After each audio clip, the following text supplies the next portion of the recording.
Hello Dreamcast interest havers, it's James from GG Dreamcast, and today we're beginning our playthrough of Shenmue. Now I'm not going to talk too much through this opening cinematic. I want everybody to sort of be able to pay attention and absorb the beginning of this very big story.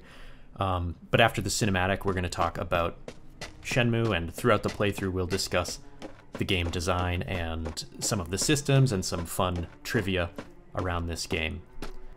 But just enjoy this opening cinematic, and we'll get back to the commentary after this.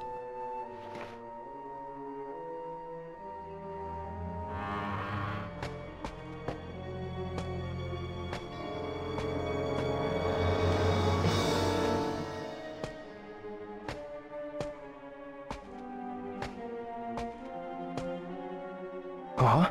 Ine-san. Ine-san. Ryo-san, I'm all right, but Hazuki-sensei... My father?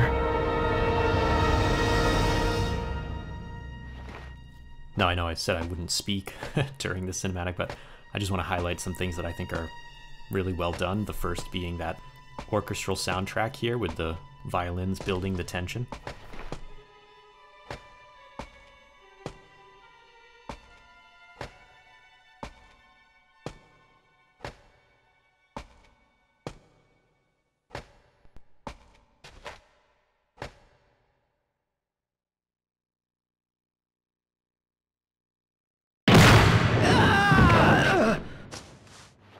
Fukusan!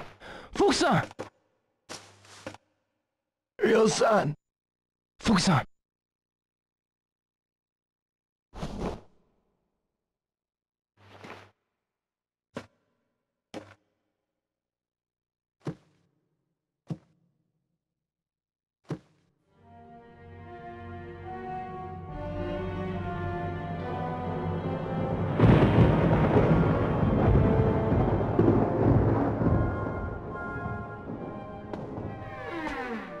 Father!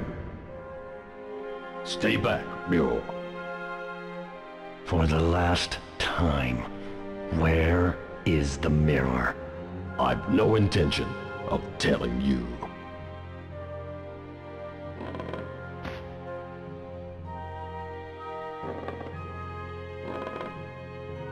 Hmm?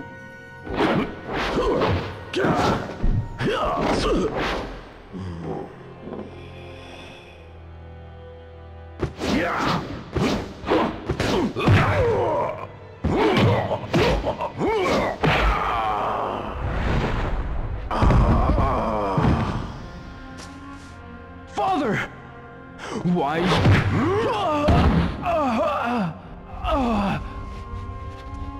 Now then, No matter how often you ask, I'll never tell.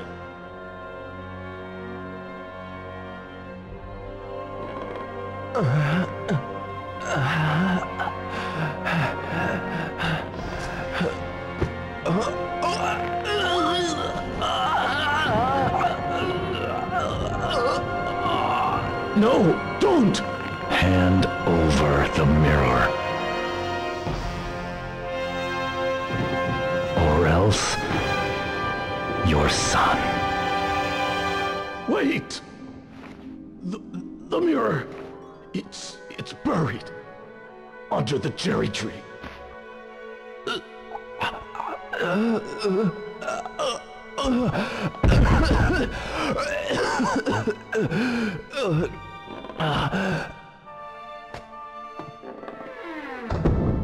Do you remember Chao Sun-Ming?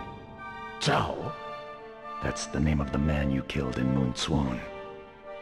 it can't be. You! Get up. I'll allow you to die like a warrior.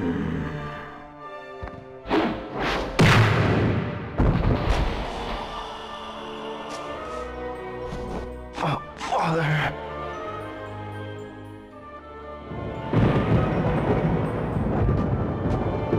Lily-sama, we have it.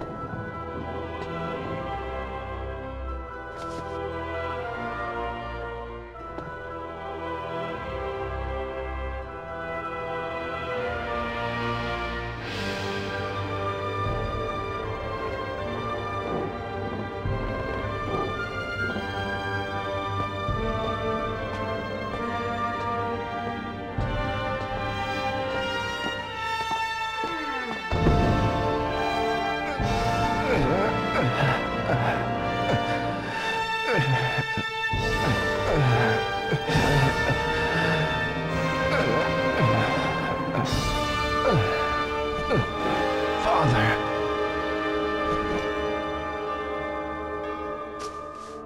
Forgive me for leaving you alone. What are you saying? Father! Your friends. Keep friends. Those you love close to you. No. Father! No!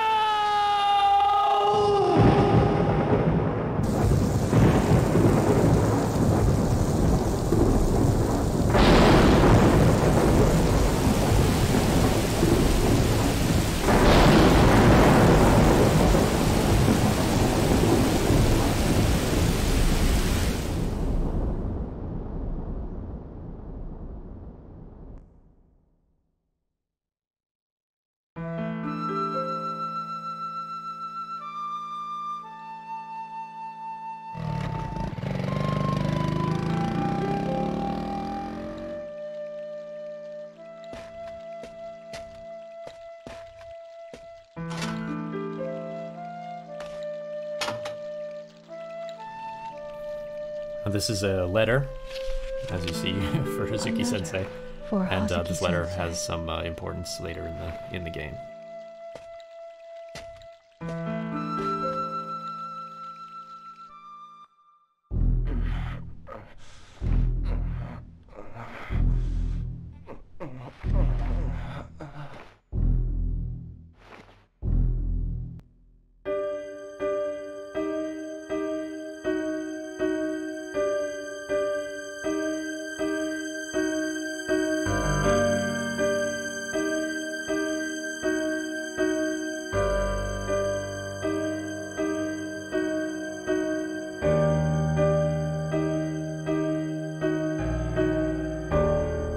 Now you can see Ryo's having these sort of nightmares about his father being murdered.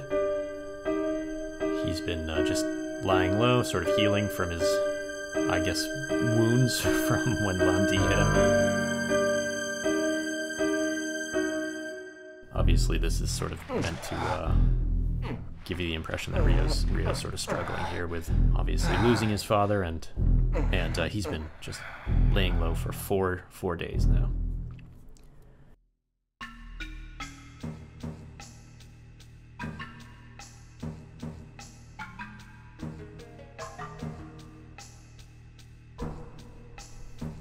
So this is the first time that you see the notebook in Shenmue, and the notebook is an interesting mechanic. It shows you everything that you've learned about what's been going on in the game up until the point that you open the notebook, and it also gives you prompts for what you should be doing next. So obviously in the notebook just then it said that Ryo's dad was murdered by Landi, a mysterious man in a Chinese outfit, using a strange martial art that Ryo has never seen.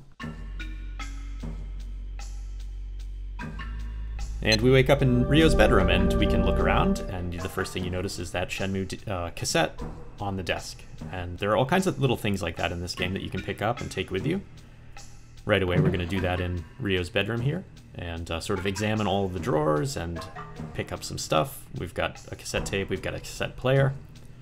As you may have seen in the title card, this game takes place in 1986, so a lot of the technology is sort of that era. But this was a big deal back when this game released in 1999. There was really not a lot of games that you could do this sort of exploration. I don't know if you would call it mundane exploration, but we're able to go through and look at open every drawer, look at every closet, and pick up stuff that's inside, and sort of investigate, everything that's in the rooms of Ryo's house, and further everything that's sort of in this entire world that they've built in this game.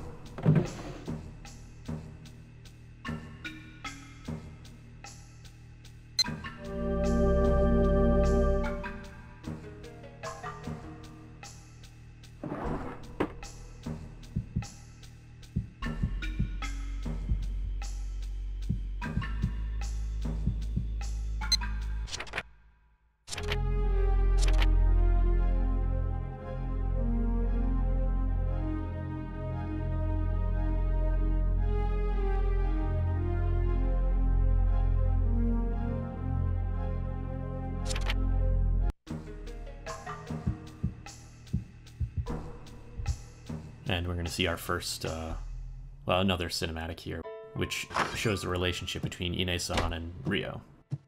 Ryo-san, you should still be resting. Ine is the Hazuki's I'm fine, really. live-in And you? housekeeper. Are you alright? Yes, but I must keep busy, otherwise I'll get depressed. I understand. But you needn't work too hard. Yes. Oh, by the way, I have this for you. This is for today. From tomorrow, I'll leave it on top of the shoe cabinet every day. Do you know where Fukusan is? Fukara-san, I believe he's in the dojo. Really? Thanks. So Fukusan, who we saw in the opening cinematic, sort of getting tossed around by the bad guys, is a student of Iwa Hazuki, who was Ryo's dad. And he was a martial artist, and he was teaching Fukusan the Hazuki style of martial arts.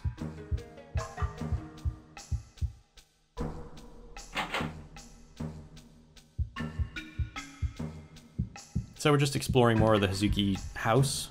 There are a few things within the house that are useful to pick up.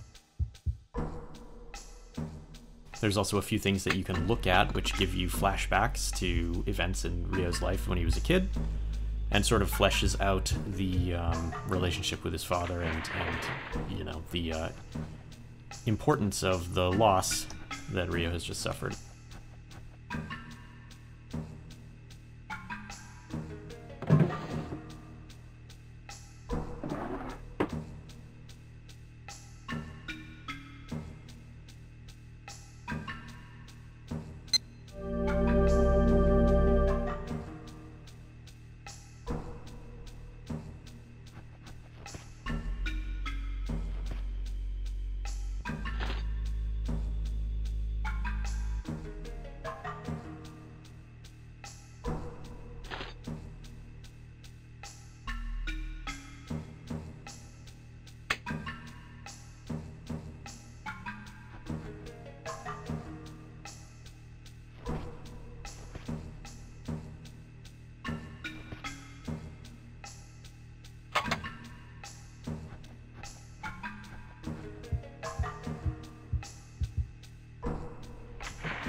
Ine-san, Ryo-san, you must be tired. Perhaps you should rest. I'm fine. If I don't keep busy, I'll get depressed, you know. That's just like you, Ine-san. Well, just don't overwork yourself. Yes, Where's Fukusan? he's been in the dojo all day. All day? Yes, I suppose he's working out his grief over Sensei's murder. Please go and talk with him. Sure.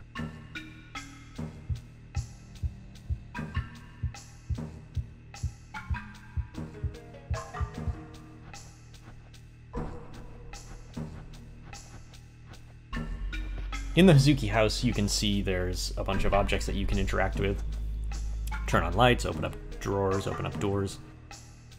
Examine the contents of furniture. And all of that is interesting, and it works to sort of flesh out the realism of the world that they've built in this game. And you see here, we open up the cabinet and there's a Sega Saturn tucked in there. You can pull that out and put it on top of the television.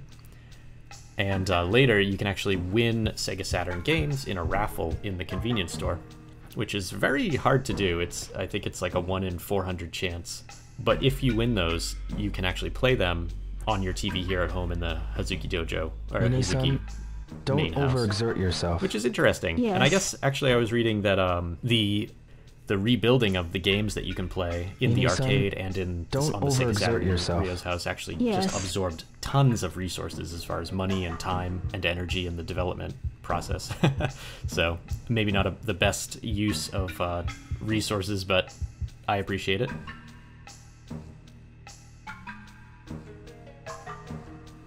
We see here, this is the one of the flashbacks that shows sort of Ryo's dad's and Ryo's interaction over the years.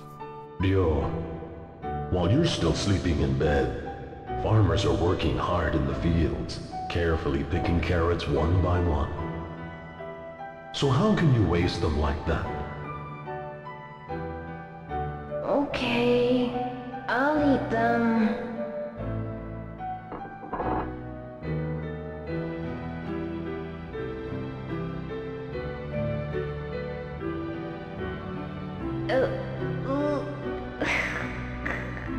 Carrots are good. I don't understand. That's my boy.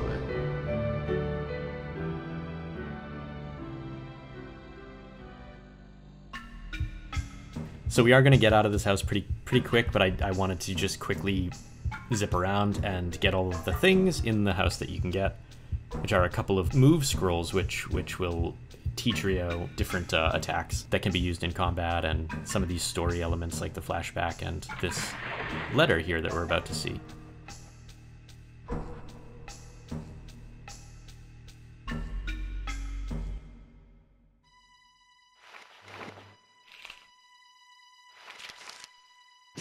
Dear Ryo, those who follow the path of a warrior must be ready to die. In order to stand by their convictions. Live for one's convictions. Die for one's convictions. That is how I lived my life. Ryo, it is up to you to discover your path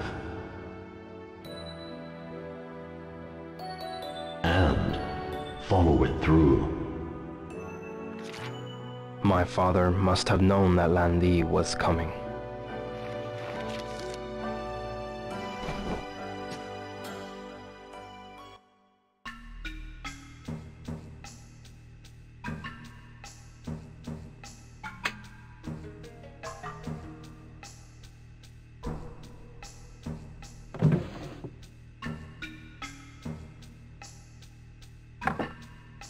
Huh. What's this key for?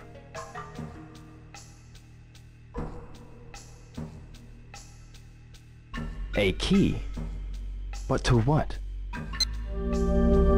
Mysterious key. Yeah, so this will may come in handy. It will come in handy. I was just gonna say that. That's a critical key down the road in this story. We're not there yet.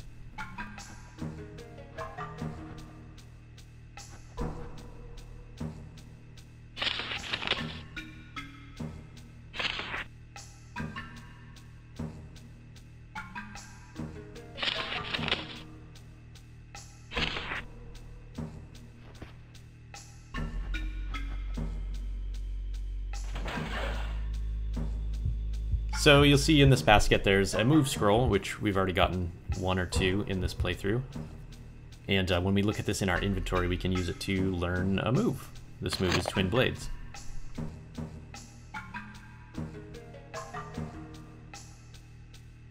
And you'll see when we start fighting in this game, the fighting system, for those who may not know, this game was developed by AM2, a division within Sega, headed by, of course, Yu Suzuki, who's sort of the mastermind behind Shenmue and many, many other classic Sega franchises, such as Virtua Fighter. So in Shenmue, you have a combat system which is very reminiscent of Virtua Fighter. And you'll see that when we get into what are called, in this game, free battles, where you can basically just get into fights which are very reminiscent of the Virtua Fighter series.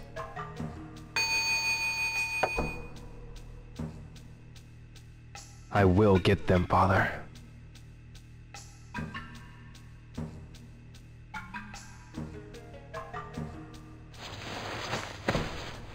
One thing I'll touch on real quick as we're going through this house that I think is very interesting about Shenmue is you see there's a Buddhist altar there, and a lot of the people in this game, we've only talked to Ine-san so far since Ryo has woken up, but she's mentioned that you know, she's trying to keep busy, otherwise she gets depressed thinking about Ryo's dad's murder. She mentioned Fukusan because we were looking for him, and she mentioned that he's in the dojo working off his grief. There's a Buddhist altar here, which is sort of paying respect to Ryo's dad. So already in the first 15 or even closer to about 10 minutes of gameplay, the tone of this game is very different than I think what we would typically expect from, you know, a video game, especially circa 1999 when this game first released, and in fact the game was developed for many years before that, first on the Sega Saturn and then finally shifting over to the Dreamcast. But the difference in tone, I think, is what separates Shenmue from many, many video games of its era. And video games since, to be fair. It's not, you know, a Ryo's dad was killed and now I'm going to go, you know, get a bunch of guns and start charging through and killing all the gangsters and finding Landi and, you know, all this sort of dramatic action sort of oriented gameplay that you might expect from a video game.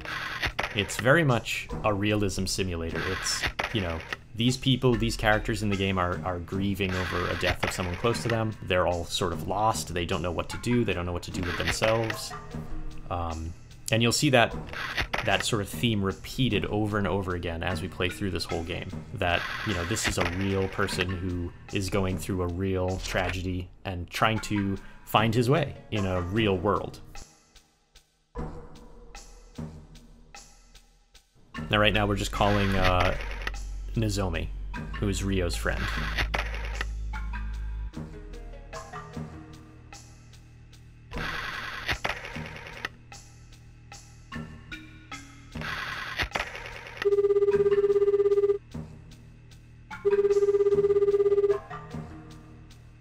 Hello? Nozomi. Ryo, are you alright? Yeah, I'm alright. But Ine-san's a bit worried. Nozomi, can you talk to her once in a while? Okay. I'll ask Grandma, too. She's been wanting to pay respects to your family altar. Thanks. See you. And that phone call to me sort of typifies what I was just discussing about the difference in tone.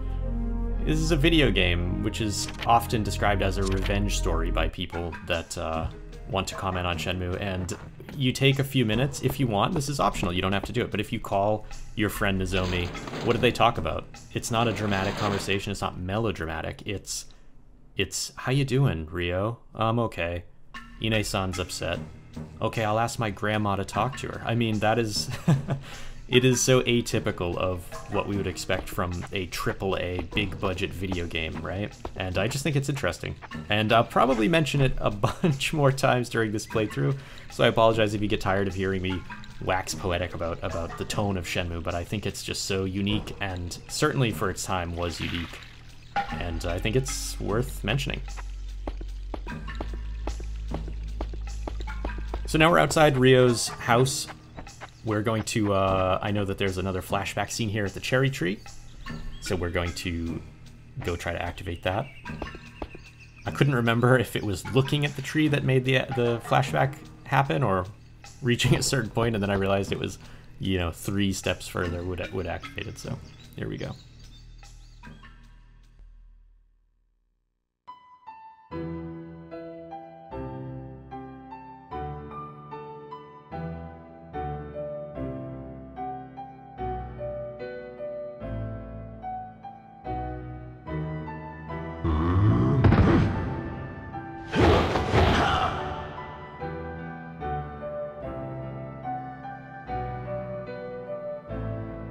Keep your balance. That's right.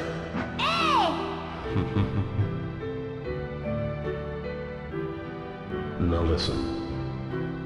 Tighten up your abdomen. Straighten out. Find your center of balance. Yes, like that.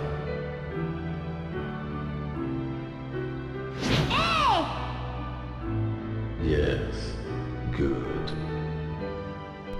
And in that flashback, we get to enjoy some of the beautiful music composed for this game by Yuzo Koshiro and Takanobu Mitsuyoshi, two very well-known and well-loved composers, especially for Sega fans.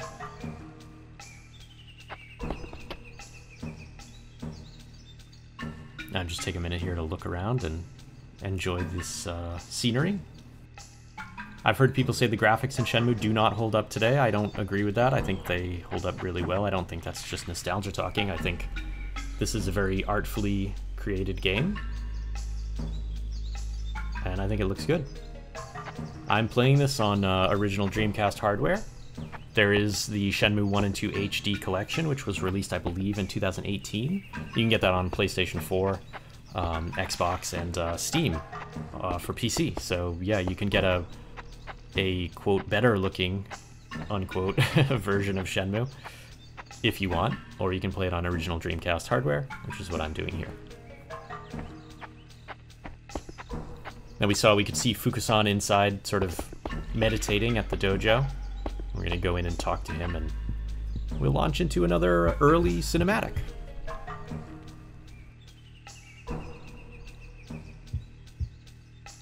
Ryo-san, is everything okay? Don't worry, I'm fine. I want to ask you about that man. Oh, that man. The man called Landi. What did he talk with my father about? Landi demanded the mirror, and then they threw me out of the dojo. The black suits? Catch the names? I don't know.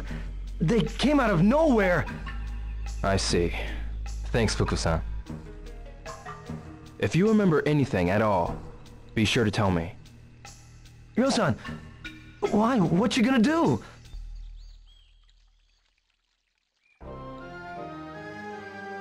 Ryo-san, where are you going? You're not going after them. Please don't. Look what they did to Hazuki-sensei.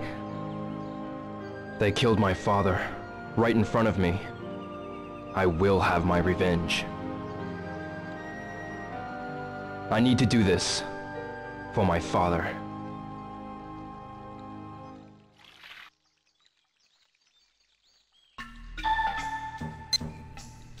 And we open the notebook and we get our first sort of prompt, which is ask around to see if anybody saw men wearing black that day.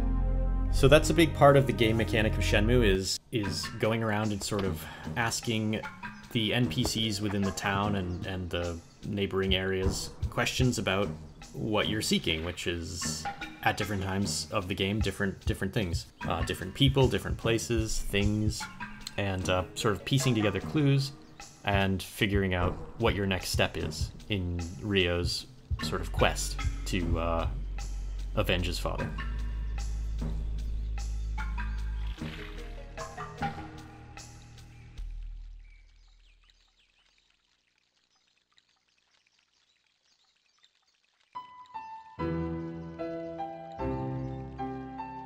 That boy you fought with, what is he to you? A friend from school? And what is a friend? Well, a friend is a friend. That's right. Just as a parent is a parent, a friend is nothing other than a friend. But listen, Ryo. Parents often die before their children. Oh, That's the law of nature.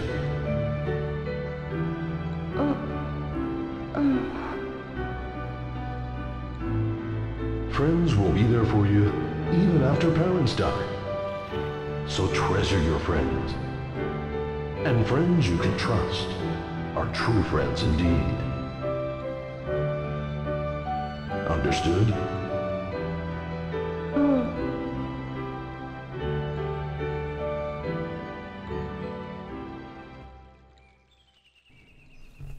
Okay, so we've talked to Ine-san, we've talked to Fukusan, we've seen the flashback events in the house, we have examined some things and collected some items.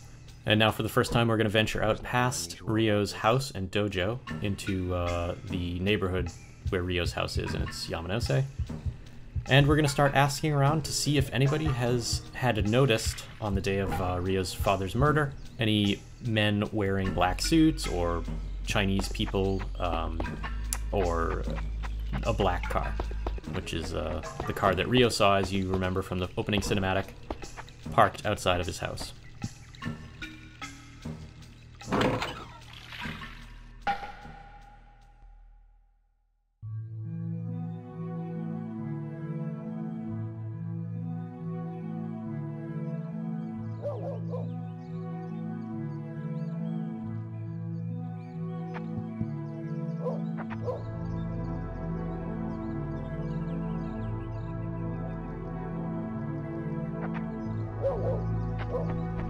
So as we exit the Hazuki household right now for the first time and we go out to the greater world of Shenmue, I wanted to quickly touch on a point that I want to make, and I'll probably re-emphasize this point throughout the episodes of this playthrough, but I wanted to make sure to talk from the perspective of somebody who played Shenmue the day that it came out, 20 years ago.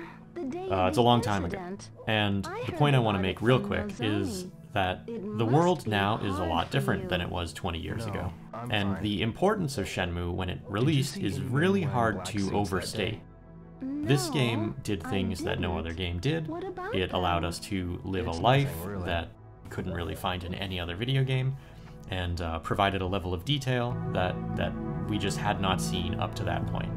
And people playing Shenmue today, I think, kind of lose sight of that because, you know, we can see on YouTube the other side of the world in a moment. We can just type something in and see what's going on in Tokyo. We can go on Instagram and look at, you know, what was happening yesterday in any area of the world, which is amazing. But at the time that Shenmue came out, we didn't have that. We didn't have YouTube, we didn't have Instagram, we didn't have Facebook.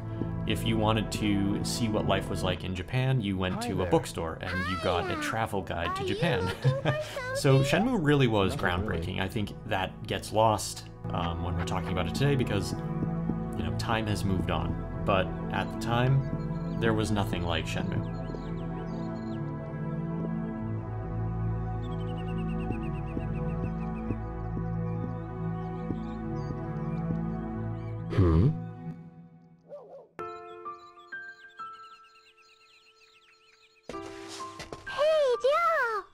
Hi, Megumi.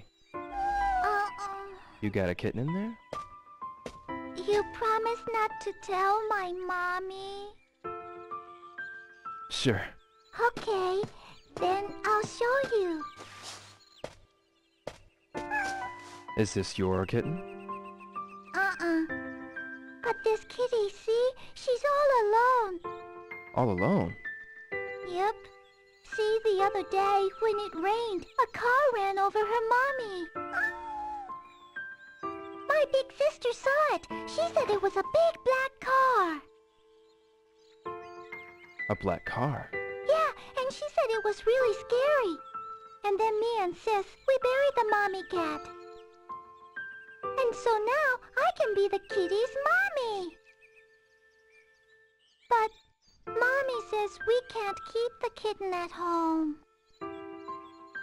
So you going to keep her here? Yeah, everybody's helping out too. Like Kota, Yasuo, and Kaio. I see.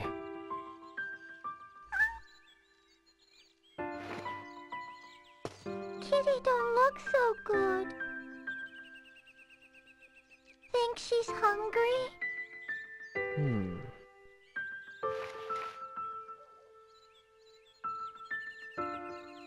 Wait a second.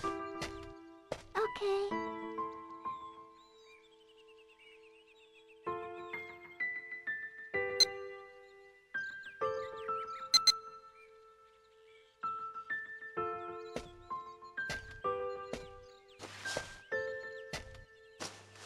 Do this, so it's easier to eat.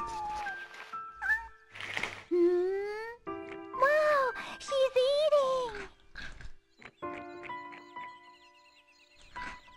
She's so tiny, but already an orphan. It's so sad. Yamagi-san almost got ran over too. Yamaguchi-san? Yeah, the car was going so fast, he got shocked and fell. And hurt his backside, so now he stays home all day. When I go to the candy shop, I always stop by to visit him.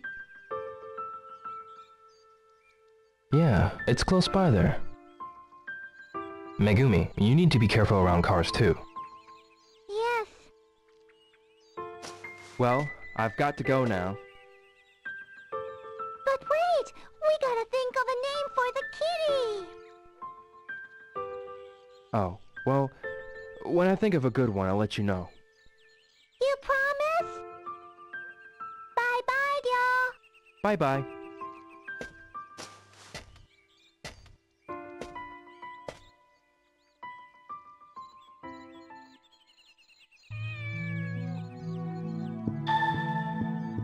So we just met the kitten for the first time in Shenmue, as we just saw, and this kitten has a story arc in Shenmue, as you might expect.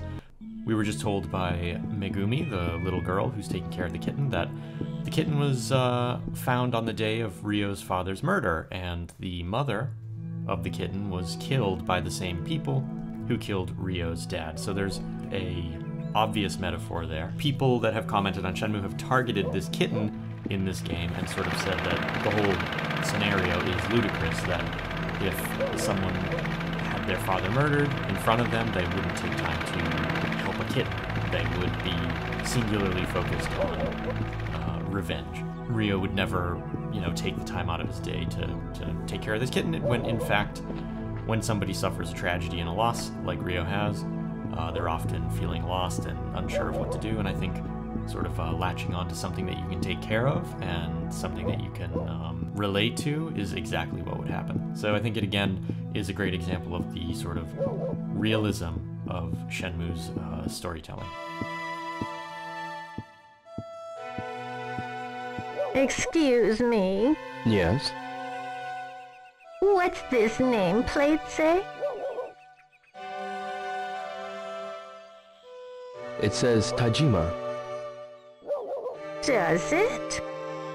I'm trying to find the Yamamoto's house, but see, my eyesight is bad, so... Don't worry. I'll look for it. Wait for me in that park up ahead. You're so kind. Thank you so much.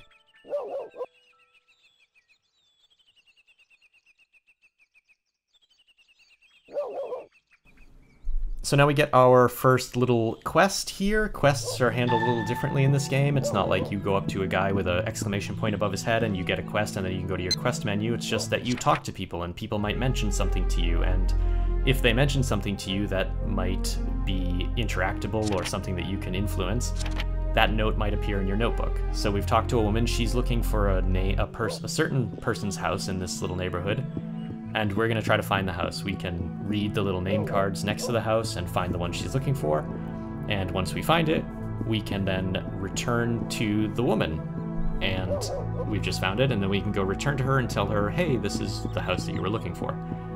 You don't get experience, you don't level up, you're not rewarded, really. That's it.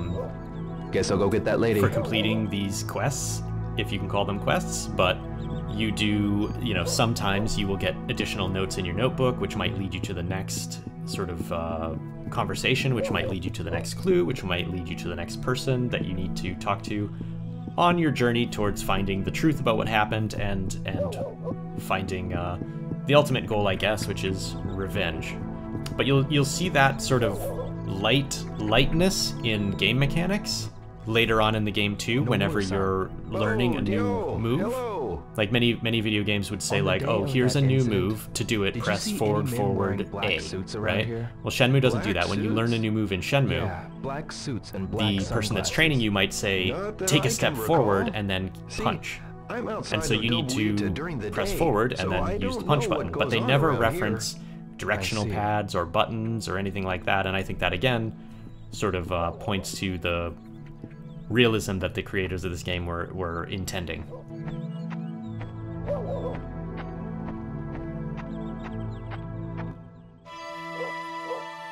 Ma'am, I found it. Did you? Thank you so very much.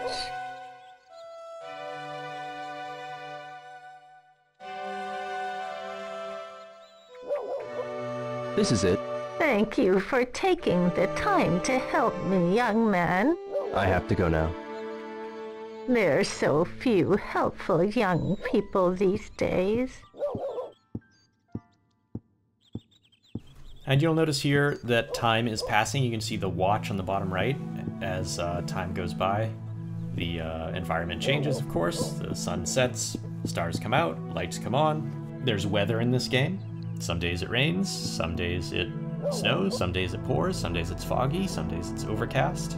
And I remember reading way back in the day when this game first came out that the weather to this game was actually mapped to the real world weather that happened in this area of Japan back on the day that it took place. And I don't recall where I read that, because this was 20-something years ago. But if so, that's an interesting mechanic. Okay, and as you're seeing here, we're collecting what's this? Gashapon, or little toys from a vending machine. There's all kinds of different toys in Shenmue. There's Sonic ones, Virtua Fighter ones, and then ones that are sort of another independent in the world of Shenmue. Just little collectibles. Not today. Get.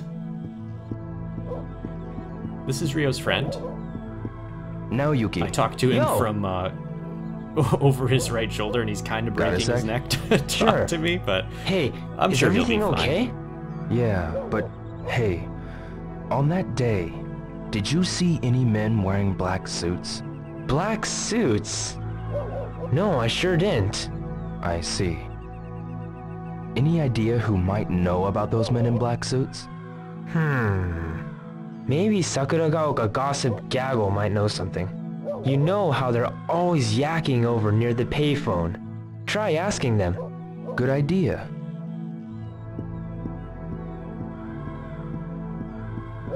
Now you'll notice some of the NPC voice acting in this game is a little bit bad. Like this woman here sort of sounds like a 1930s gangster. There's a reason that the voice acting for the secondary characters is not up to the standard we expect today. I'll probably talk about that in another video. Oh, hello, yo. Let's just keep going with the story. Kondo-san, the day of the incident, did you see any men in black suits? The day of the incident? You mean the day it thundered, right? I didn't see them. I see. Did anything unusual happen around here that day? Not that I'm aware of. But you know, Sumiya-san knows about everything that goes on around here. It'd be good if you tried asking Sumiya-san. I see.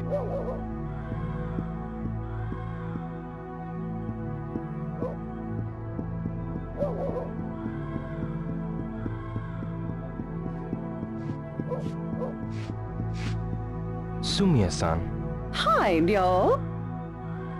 On the day of the incident, did you see some men in black suits? In black suits? No, I didn't. But I did see a cat, though. You mean a black cat? Yes, it was run over by a car. A kitten was crying nearby. I also saw little Megumi crying with it. I see. Was there anything else unusual about that day? Now that you mention it, Yamagishi-san took a terrible spill at the corner by the park. He was trying to dodge a speeding car. Looked as if he hurt his back. I think it was the same car that hit the cat. It must have been going really fast. So, that's what happened. Okay, so we now know that we have to talk to Yamagishi, who was knocked over when the speeding car drove by him on the day of the murder. I love this guy's voice. It's so distinctive that I can recall it, 20 years after I heard it for the first time. Yamagishi-san. Oh, it's you, Ryo. How was your back? Yes, it's much better. But how did you know? I heard from someone in the neighborhood that you almost got ran over by a car. Well, it must have been Megumi or Sumiya-san who told you. That driver was insane. Could you tell me about what happened with that car? Sure. This black car came flying around the corner over by Sakuragaoka Park and went towards Dubuita. A black car. Did you see the license plate number? Maybe if there hadn't been any snow. And to make matters worse, I fell over. so I never had the chance. Oh, well, I'm glad to hear you're okay.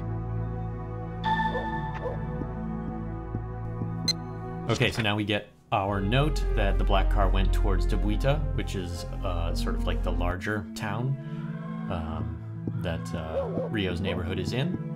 And we're going to go there for the first time. And you'll see this game sort of keeps expanding a few times. It doesn't get massive, like to the level that we would expect today of sort of an open world game, but again, at the time when this game came out, this game was quite large.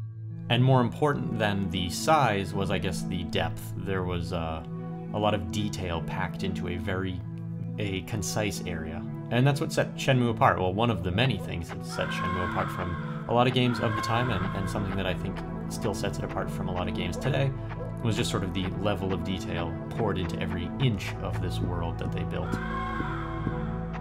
Okay, so now to sort of wrap up part 1 of our playthrough of Shenmue, I'm just going to go into this park here, and we're going to start training.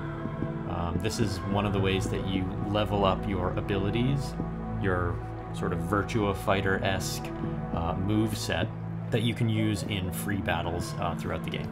So you just go into a park or other places where you can train the dojo at Hazuki's house. It looks like I can practice here. And I should work on my moves. Do your moves. You sort of let's get sweaty. Spar with nobody, and it levels up your abilities from learning to moderate to advanced, and that helps you be a more effective fighter in the game's free battles.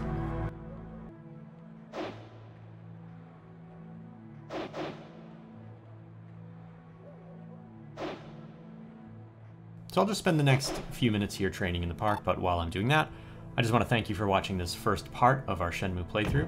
So if you enjoyed this video and some of my commentary on why I think Shenmue is a great game and what it meant to people from the perspective of somebody who played it on launch day and has continued to play it for the next 20 years, it seems kind of crazy. It's a long time, but here we are. Subscribe to the channel and maybe activate your notifications, and you'll be notified when we publish the next videos in this series. We're going to play through the whole game. In fact, I have already played through the whole game and recorded all of the video for it. So I will just spend the next month or so putting together the edits and putting these videos out every few days, hopefully at the most once a week. And I hope you'll watch all the videos and enjoy playing through Shenmue with me, and enjoy this game. If you've never played it before, this is going to be an exciting experience for you. You're going to learn about one of the most important and influential games ever made. If you've already played through Shenmue, like me, or a veteran of Shenmue, hopefully you'll just enjoy watching this playthrough and sort of reliving a game maybe you haven't played in its entirety in a long time. And lastly, I did sort of dive into a lot of the deeper aspects of Shenmue in this playthrough, this part 1. I wanted to make sure I touched upon some of the talking points that I'll probably revisit throughout this playthrough about the theme and the tone of Shenmue and sort of how it handles larger ideas of grief and loss and realism in video games. I probably won't dive in so deep throughout each playthrough as we progress. I've sort of said some things here, and now we might just play the game. I might make these edits quicker. But let me know. If you want me to keep talking about this stuff, just let me know. If you don't, I can be quiet and sort of play the game, and we'll just talk about the gameplay and what we're doing in the game. But I'd like to hear your feedback. And again, if you enjoyed this, thank you so much for watching, and please subscribe. And if you didn't like it, let me know that too. Let me know what we can change that would make this a more enjoyable watch. And let's keep enjoying Shenmue. And on that note, thank you so much for watching, and we'll see you in the next one. That's enough.